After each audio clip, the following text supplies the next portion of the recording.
रुपाली पाककलेमध्ये तुमचं खूप खूप खूप मनापासून स्वागत। आज आपण दही लसूण चटणी कशी करायची हे बघणार आहोत। भूक नसतानाही जेवायला बसाल इतकी ही टेस्टी आणि भन्नाट लागते। जेवणाच्या ताटामध्ये अशी जर चटणी असेल तर जेवणाची रंगतच वाढते। तर चला आपल्या किचनमध्ये ह्या चटणीसाठी लागणारे काय काय साहित्य आहे ते बघूया। इथे मी लसूण पाकळ्या 14 ते 15 घेतलेले आहेत, तुम्ही बघू शकता। आणि ह्या सोललेल्या आहेत, आपल्याला सोलूनच लसूण पाकळ्या ह्या घ्यायच्या आहेत। ह्या लसूण पाकळ्या आपल्याला ह्या किसणीने किसून घ्यायच्या आहेत, किंवा तुम्ही किसणीने किसलात नाही किंवा ठेचून घेतला तरीही चालेल।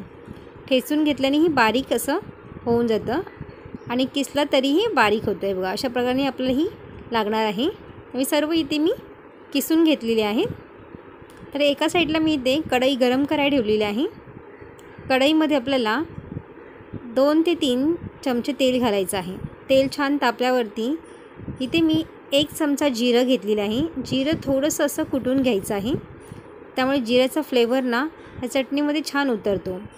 आणि जी लसूण पाकळी आपण किसलेली आहे त्या ह्याच्यामध्ये टाकायच्या आहेत। सर्व साहित्य असं मिक्स करून घ्यायचं आहे तेलावरती।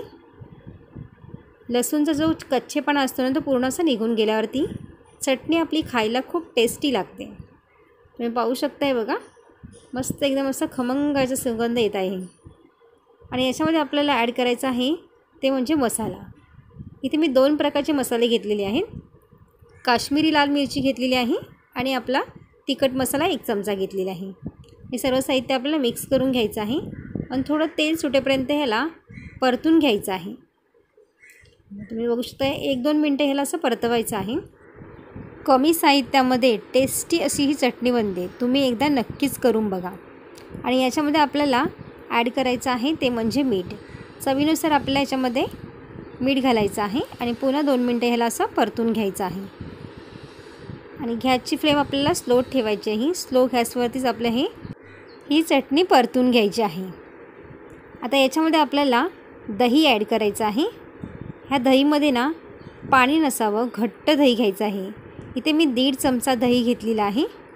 तुमच्या आवडीनुसार तुम्ही कमी जास्त करू शकता। 2 चमचे घातलेत ना तरीही चालेल, पण यामध्ये पाणी अजिबात घालायचं नाही। दही असं घट्ट असलं पाहिजे, त्यामुळे घट्ट दही हे फुटत नाही। आणि गॅसची फ्लेम आपल्याला स्लो ठेवायची आहे, किंवा तुम्ही बंद करून जरी तुम्ही टाकलं ना दही तरीही चालेल। कारण की जर गॅसची फ्लेम जर फास्ट असेल ना तर दही हे फुटतं। तर तुम्ही बघू शकताय बघा, छान अशी आपली चटणी इथे आता ही तयार झालेली आहे। गॅसची फ्लेम आपण बंद केलेली आहे आणि थंड करून घ्यायची आहे।